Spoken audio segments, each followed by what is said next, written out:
C'était la fin de l'année et Monsieur Seguin roulait à toute vitesse sur l'autoroute qui menait à sa ville natale avec sa famille dans son Range Rover. C'était un moment très joyeux alors que sa femme Madame Simisola et leurs 3 enfants Joseph, Maria et Adécule chantaient joyeusement la belle chanson qui jouait dans la voiture. Soudain, Monsieur Seguin vit une autre voiture à grande vitesse foncer vers lui sur sa propre voie en dehors de la route. En s'approchant de lui pour une collision directe, alors que le conducteur déviait de manière incontrôlable, Monsieur Seguin pouvait dire que quelque chose n'allait pas avec l'autre conducteur. Peut-être était-il ivre ou peut-être avait-il perdu le contrôle de sa voiture. Mais quand il a réalisé qu'il ne pouvait pas échapper à son destin, il s'est mis à crier.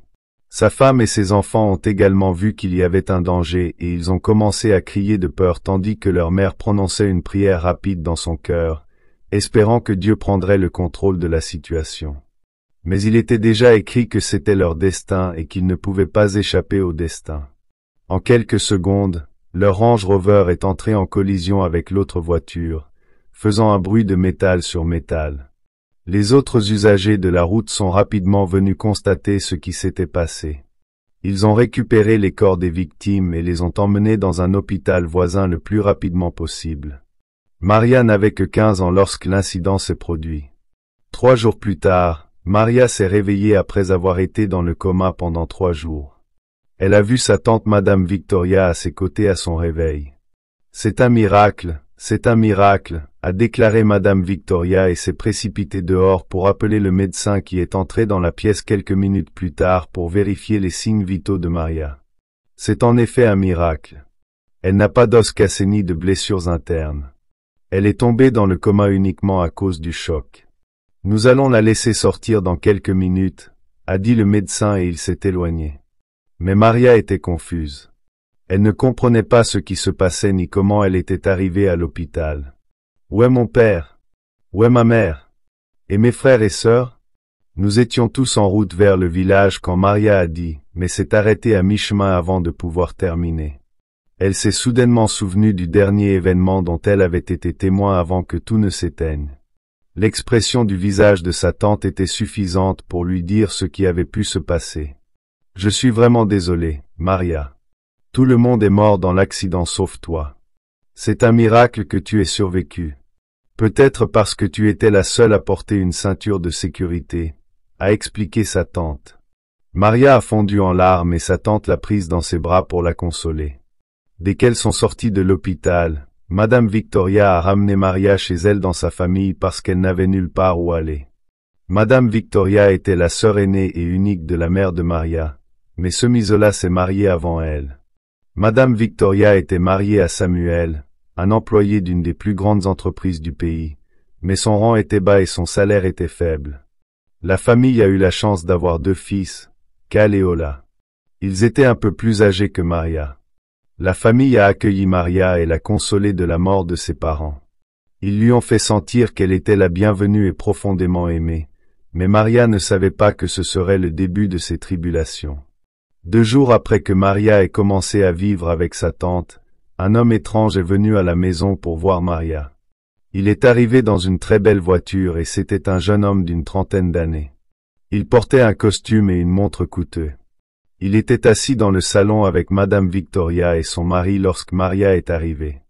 Ils discutaient de quelque chose mais ils ont immédiatement vu Maria. Ils sont restés silencieux et lui ont demandé de se joindre à eux avec un sourire sur leur visage. « Je m'appelle Musa et je suis profondément désolé pour ce qui est arrivé à votre famille. Que leurs âmes reposent en paix. Merci monsieur. Si je peux me permettre de vous demander, qui êtes-vous » Madame Victoria a soudainement répondu à la question de Maria sans attendre la réponse de Musa. « C'est l'homme que votre père a failli tuer la nuit de l'accident alors qu'il roulait à une vitesse excessive après avoir bu. »« Je ne comprends pas, ma tante. Que voulez-vous dire ? Je suis le conducteur de la voiture qui a eu un accident avec votre père.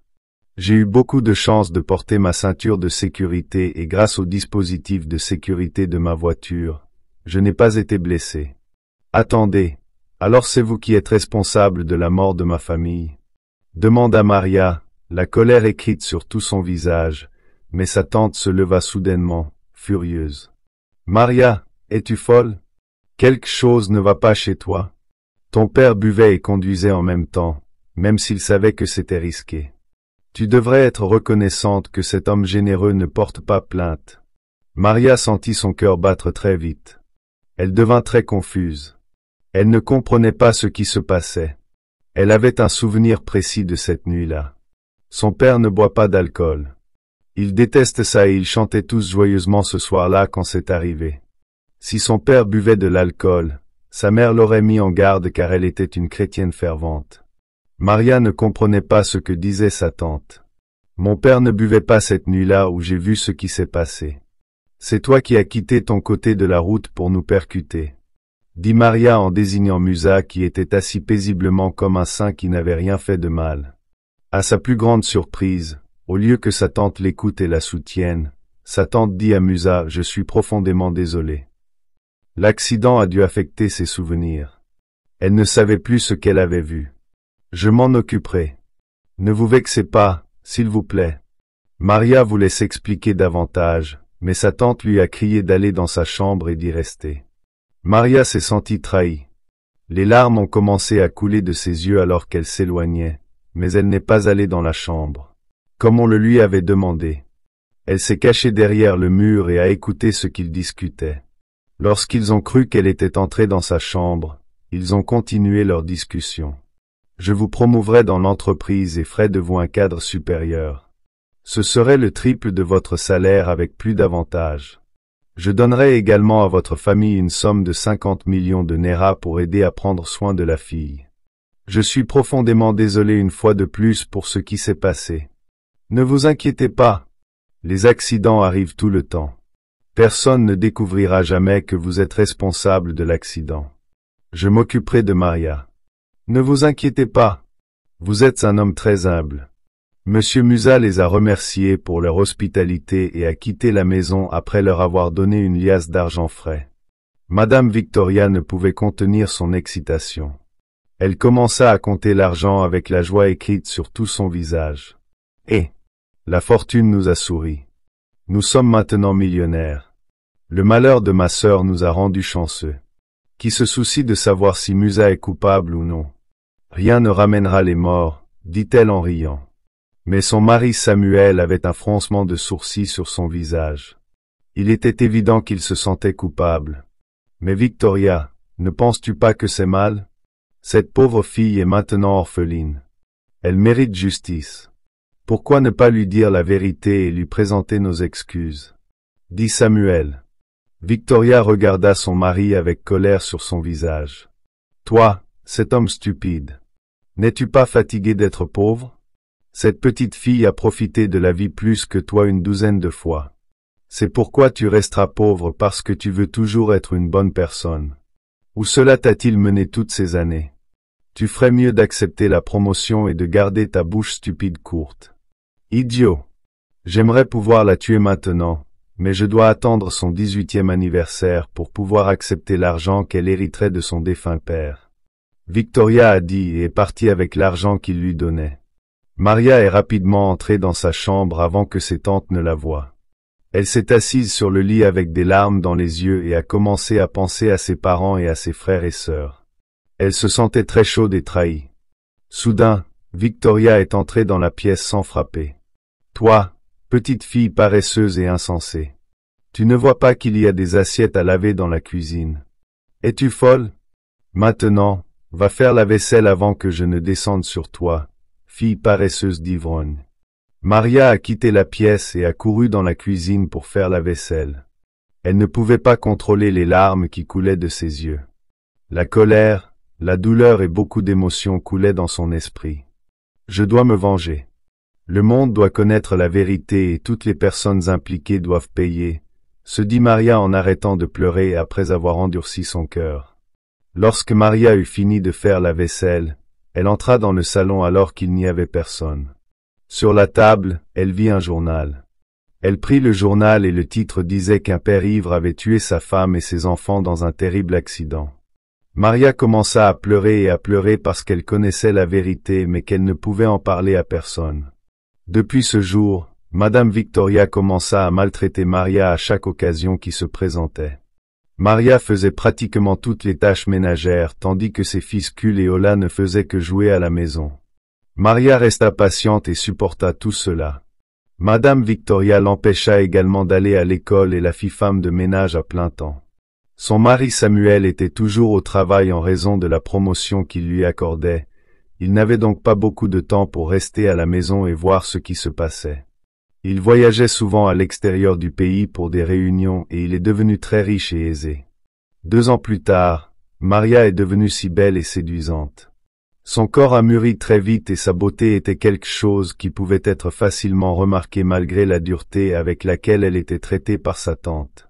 Une nuit fatidique, lorsque Madame Victoria, Monsieur Samuel et leur fils Ola sont allés à une soirée, laissant Maria et Kul, leur fils aîné, à la maison. Maria dormait paisiblement dans sa chambre lorsque Kul, qui avait maintenant 19 ans, s'est faufilé dans sa chambre. Il s'est allongé à côté d'elle sur le lit et a essayé de la toucher. Maria s'est soudainement réveillée lorsqu'elle a senti son contact. Elle a sauté du lit. « Frère Kul, que fais-tu » Elle lui a demandé avec colère, mais Kul s'est levé et s'est approché d'elle avec sa virilité complètement dressée de son boxeur. « Maria, tu sais que je t'aime. Je t'ai toujours aimé. Même lorsque ma mère était dure envers toi, j'ai essayé de te protéger tout le temps en t'aidant parfois dans les tâches ménagères. Tu sais ce que je veux, donne-le-moi, dit Kul. Maria n'en croyait pas ses yeux. Elle essaya de sortir en courant mais Kul l'attrapa et la jeta sur le lit. Maria essaya de crier mais il n'y avait personne à la maison pour l'aider. Kul déchira ses vêtements et profita d'elle, laissant ses draps tachés de sang et sa dignité. Quand il eut fini son acte maléfique, il l'avertit de ne le dire à personne sinon il lui rendrait la vie infernale. D'ailleurs, qui croirait tes paroles plutôt que les miennes, fille d'ivrogne, dit Kul en quittant sa chambre. Maria pleura et pleura cette nuit-là. Elle ne pouvait pas dormir. Elle lava ses draps et se lava. La douleur était insupportable pour elle mais elle ne pouvait rien faire. Elle aurait aimé que ses parents soient encore en vie et le feu de la vengeance brûlait encore plus dans son cœur. Vous paieriez tous, se dit-elle en se forçant à dormir. Madame Victoria continua à la maltraiter tandis que Kul continuait les agressions sexuelles sous le même toit mais elle supporta tout. Au fil du temps, Maria a commencé à chercher ensemble les moyens de se venger. Un matin fatidique, elle nettoyait la chambre de sa tante lorsqu'elle vit un petit morceau de papier sortir du coin du lit de sa tante. Maria souleva le lit et vit un dossier qui contenait des papiers. Elle ouvrit le dossier et commença à parcourir le papier et tomba sur une lettre. Maria lut la lettre et découvrit que Kul et Ola n'étaient pas les enfants biologiques de Monsieur Samuel. Maria n'en croyait pas ses yeux en lisant la lettre d'un homme étrange à Madame Victoria. La lettre disait « Bonjour mon amour. J'espère que tu vas bien et j'espère que mes garçons vont bien. Même si nous ne sommes pas ensemble, je suis heureuse que notre amour vivra pour toujours à travers nos enfants. J'espère qu'il prend bien soin d'eux. Je t'aime et tu me manques tellement. Mes salutations à mes garçons, Kul et Ola. » Maria était très déçue par sa tante mais soudain une pensée lui est venue et elle s'est mise à sourire. Parmi les documents du dossier, il y avait aussi un relevé financier qui montrait clairement que son mari trompait l'entreprise pour laquelle il travaillait. Maria sortit la lettre et le document et les plia soigneusement dans ses poches. Puis elle quitta la chambre de sa tante et les cacha quelque part dans sa propre chambre. Elle se sentit satisfaite de savoir qu'elle avait quelque chose à utiliser contre sa tante et son mari. Puis elle commença à réfléchir profondément à ce qu'elle ferait à Kumli et à la façon de le faire payer. Après avoir réfléchi un moment, elle eut une idée. Le lendemain, Maria fut envoyée au marché. Elle acheta un petit magnétophone et se rendit également à la pharmacie pour acheter un médicament dangereux qui aurait des effets graves sur la fertilité d'un homme s'il était pris sans ordonnance appropriée. Comme prévu, Kumli entra dans sa chambre cette nuit-là pour profiter d'elle une fois de plus, mais cette fois-ci, elle ne résista pas. Au lieu de cela, elle joua si bien le jeu que Kumli en profita à chaque instant. Quand Kumli fut sur le point de partir, elle lui dit « Je suis déçue de toi. Tu n'as plus duré aussi longtemps qu'avant. J'aime faire ça avec toi. Tu m'as fait tomber amoureuse de toi. J'ai toujours fait semblant de ne pas aimer ça pour que tu ne penses pas que je suis radin. » Kumli a bêtement cru à ses paroles. « Vraiment ?» demanda-t-il. Maria lui prit le menton et l'embrassa. « Bien sûr, Tu es si beau et fort mais j'aimerais que tu puisses faire mieux et me satisfaire davantage. Dit Maria. Kumli n'en croyait pas ses oreilles mais Maria avait l'air assez convaincante. Est-ce que je te verrai demain soir? Je veux te montrer la force d'une femme.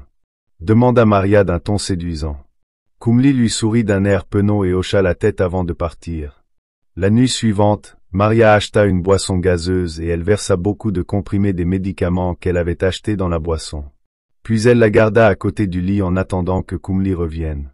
Comme prévu, Kumli entra dans sa chambre après minuit mais à sa plus grande surprise et incrédulité, Kumli n'est pas venu seul. Il est venu avec son frère Ola. Maria était confuse mais elle faisait semblant d'aller bien. Kumli, que fait Ola ici? Demanda Maria avec un sourire sur son visage faisant semblant de ne pas avoir peur de ce qui pourrait arriver. Kumli et Ola s'assirent sur son lit et Kumli lui dit « Je lui disais souvent que je dormais avec toi tous les soirs mais il ne me croyait pas alors je l'ai amené ce soir pour voir que c'était vrai et aussi pour dormir avec toi. » Maria resta sans voix. Elle avait l'habitude qu'Ola était différent. Beaucoup de pensées lui traversèrent l'esprit. Elle ne savait pas si Ola était forcé ou s'il était juste comme Kumli mais elle se dit qu'elle s'en fichait. Si Ola était assez méchant pour essayer de coucher avec elle alors il méritait tout ce qui lui arrivait quand il buvait. Dès qu'ils voulurent se déshabiller, Maria prit la boisson gazeuse de la table et leur dit de vivre la meilleure expérience, de prendre cette boisson. La femme qui m'a donné la boisson m'a dit que cela durerait des heures et que je profiterais de chaque minute avec la femme une fois que j'en aurais assez bu. Kumli qui était très excité a récupéré la boisson et en a pris la moitié sans réfléchir à deux fois. Il a remis le reste à Ola qui a bu sans poser de questions.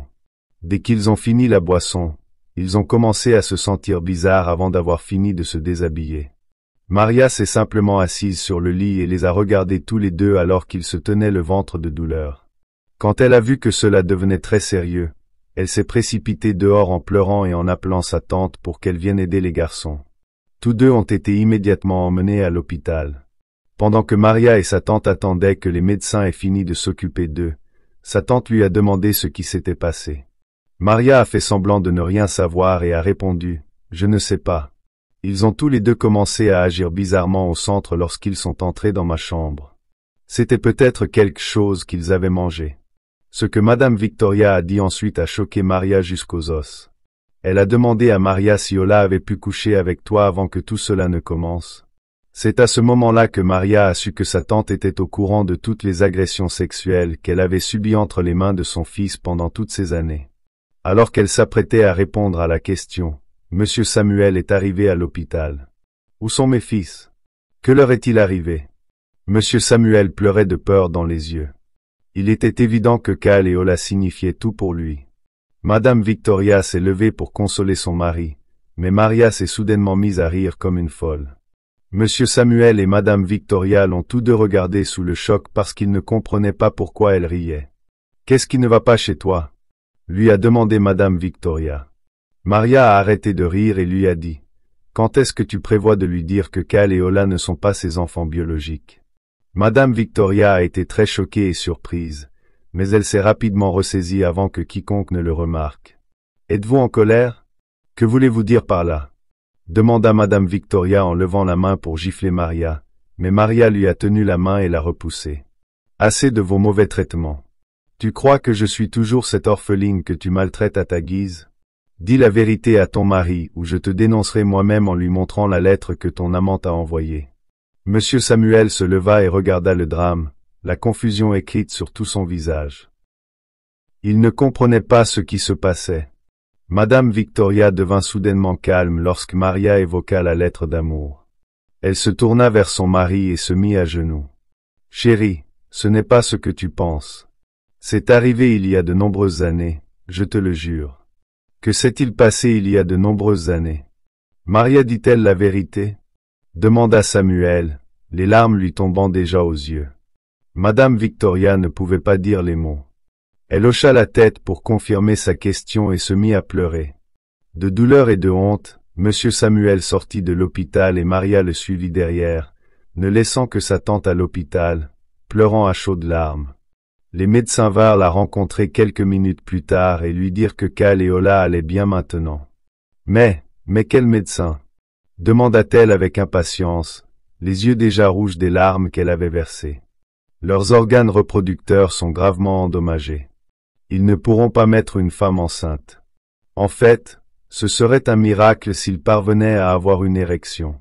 Madame Victoria s'est effondrée immédiatement et a été rapidement admise à l'hôpital, tout comme ses enfants. Pendant ce temps, Maria a suivi Monsieur Samuel chez lui. Lorsqu'ils sont arrivés à la maison, Monsieur Samuel pleurait amèrement et épanchait son cœur. J'ai rejoint ses enfants avec ma sueur et mon sang provenant du peu d'argent que je gagnais. Je n'étais pas prêt à me marier, mais elle a utilisé la grossesse pour me retenir. Si seulement je savais que le bébé n'était pas le mien, dit Monsieur Samuel, le cœur brisé. Maria s'assit et l'écouta et quand il eut fini d'exprimer sa douleur, Maria lui dit, « Je dois appeler la police et leur dire la vérité sur la mort de mes parents. Je me fiche que Musa soit arrêté ou non, mais je veux que le monde sache la vérité sur mes parents. » Monsieur Samuel regarda Maria avec surprise. Il était choqué par son audace et son courage de faire une telle demande. « Et si je refusais? Alors je dirais au monde que tu as volé ton entreprise. Tu perdrais ton emploi et aucune entreprise ne t'embaucherait plus jamais. C'est-à-dire si tu n'allais pas en prison. Que veux-tu dire? » Maria lui a donné une copie du document financier qu'elle avait pris dans la chambre de sa tante et s'est éloignée. Alors que Monsieur Samuel parcourait le document, il n'en croyait pas ses yeux. Il était saisi de peur. Il courut après Maria, non pas pour la supplier mais pour la maîtriser et l'empêcher de l'exposer au monde. Lorsque Maria entendit ces bruits de pas, elle courut rapidement dans la cuisine et prit un couteau de cuisine et le pointa sur lui. « Si tu t'approches de moi, je te poignarderai. »« Je n'ai rien à perdre, » le menaça-t-elle. « Je ne peux pas te laisser me dénoncer et je ne peux pas non plus dénoncer Musa. Si je le dénonce, alors je perdrai mon emploi. Comment puis-je dire au monde que Musa était ivre au moment de l'accident?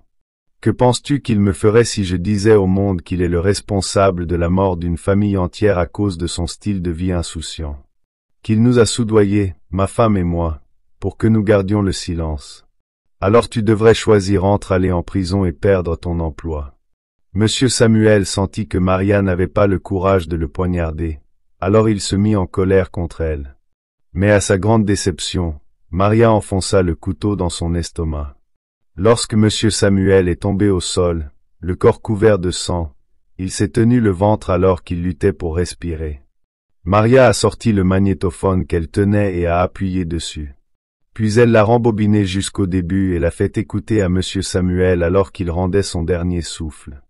Monsieur Samuel a eu la conversation entre Kael, Ola et Maria dans sa chambre et s'est également fait confesser les crimes de Musa sur la bande. « Je suis désolé, » a dit Monsieur Samuel et il a rendu l'âme. Après sa mort, Maria s'est rendue au poste de police pour signaler l'incident. Elle a dit à la police que Monsieur Samuel essayait de la tuer mais qu'elle l'avait poignardée en état de légitime défense. Le magnétophone a enregistré tout l'événement, ce qui a disculpé Maria. Le magnétophone a également été utilisé pour laver le nom de son père et Musa a été appréhendé pour le crime.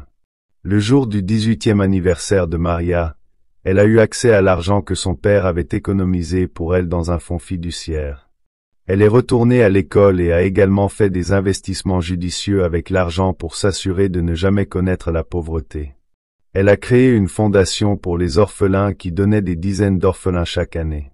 Quelques années plus tard, Maria est allée voir Madame Victoria qui n'était plus aussi jeune qu'avant. Elle a fait se suicider Kael parce que sa virilité ne pouvait plus avoir d'érection alors qu'Ola vivait une vie sans but. Madame Victoria était très heureuse de revoir Maria. Elle voulait se mettre à genoux et implorer son pardon mais Maria la retint rapidement pour l'empêcher de s'agenouiller. Les larmes aux yeux, sa tante lui dit « Je suis profondément désolée pour la façon dont je t'ai traité, pour les choses que mon fils t'a faites. J'avais une profonde rancune contre ta mère qui était ma petite sœur. J'étais très en colère contre elle pour s'être mariée avant moi. Elle était plus belle que moi et elle avait beaucoup de prétendants. Elle s'est mariée avec un homme très riche et m'a complètement oublié alors que j'ai dû me contenter d'un simple chef du gouvernement local. Je la détestais à cause de cela et j'ai transféré cette haine sur toi après sa mort prématurée.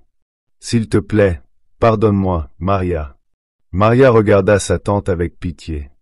Elle s'approcha d'elle et la prit dans ses bras. Elle dit à sa tante qu'elle lui avait pardonné.